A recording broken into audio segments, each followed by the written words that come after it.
ඇත්තටම කියන්න වචන නැහැ. මේ චිත්‍රපටය අධ්‍යක්ෂණය කරේ වෙනින් කවුරුත් නෙමෙයි හර්ෂ උඩකන්ද. අපේ මිත්‍රයා අපේ සහෝදරයා ෆිල්ම් එක මම මේ දෙවනි පාර බැලුවේ.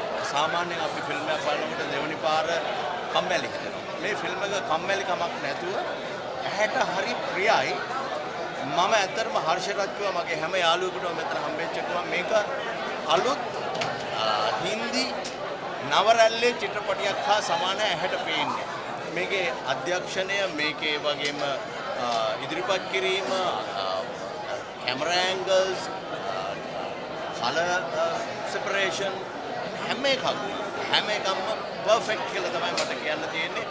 මම විශ්වාස කරනවා මම ලොකු විශ්වාසයක් තියෙනවා මේ චිත්‍රපටය අතිසාර්ථක චිත්‍රපටයක් වෙයි කියලා. මොකද මේ වෙලාවේ අපි හැමතිස්සෙම සම්භාව්‍ය චිත්‍රපට ගැන විතරක් නෙවෙයි විනෝදාත්මක මාධ්‍ය නැත්නම් විනෝදාත්මක චිත්‍රපටි නැත්නම් කර්මාන්තයක් පවතින්නේ නැහැ. සිනමා කර්මාන්තය බිහි වුණේ ඉංග්‍රීසියෙන් කියනවා සිනමා was created as a media of entertainment කියලා. සිනමා බිහි වුණේ විනෝදාත්මක මාධ්‍යයක් හැටියට. ඉතින් ඇමරිකාවේ හොලිවුඩ් වල ගත්තොත් ගොඩ්ෆාදර් ෆිල්ම්ස් වලට සම්මාන හම්බුණා. 1 2 3 4. ඉතින් විනෝදාත්මක චිත්‍රපටි පහුගිය කාලේ නැතුව ගිහිල්ලා නැවත ටික මේ වකවානුවේ අතිසාර්ථක බවට පත් වෙනවා මම දැක්කා. මම සුබපතනවා හර්ෂටත් නිෂ්පාදක අශෝක් මහත්තයාටත් මෙම චිත්‍රපටය අතිසාර්ථක වෙන්න කියලා. ඒ වගේම ඇත්තටම චිත්‍රපටය නරඹද්දී හොඳ ට්විස්ට් එකක් තිබ්බ චිත්‍රපටයේ. මුල සිට අග දක්වා අපිට බ්‍රේක්ස් එකේ ඇද බෙද තබා ගන්න චිත්‍රපටයක්.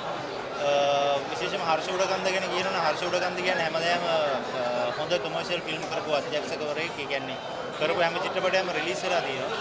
ඉතින් ඒ වගේ අධ්‍යක්ෂකවරයෙක්ගෙන් මේ වගේ කාලයකට පස්සේ තවත් හොඳ චිත්‍රපටයක් එයාගේ හොඳ කම්බැක් එකක් අපි දැක්කා. මේකේ කලර්ස්ද සවුන්ඩ්ස්ද සින්දුද එතකොට රංගන ශිල්පීන් හැසිරීම සහ ඒ හැමදේම කතාව ඉතාමත් හොඳ මට්ටමක තියෙනවා. ඇත්තටම තරුණ පරපුරට මේ වගේ සිනමා තමයි අවශ්‍ය. තව ඉදිරියට හර්ෂට සුබ පතනවා තවත් හොඳ නිර්මාණ කරලා සිංහල සිනමා පෝෂණය කරන්න කියලා. ඉතින් හැමෝම බලන්න රෝසාදරේ බලන්න ඕන චිත්‍රපටයක් වෙනස් චිත්‍රපටයක්. සාමාන්‍ය අපි දකින රජ කතා, ජාතක කතා, ළමා කතා වගේ නැතුව හොඳ කතාවක් තියෙන, හොඳ ඇක්ෂන් තියෙන, සින්දු තියෙන ලස්සන කොමර්ෂියල් කම්ප්ලීට් පැකේජ් එකක්. ඉතින් ඇවිල්ලා බලන්න රෝසාදරේ ලස්සන චිත්‍රපටයක්.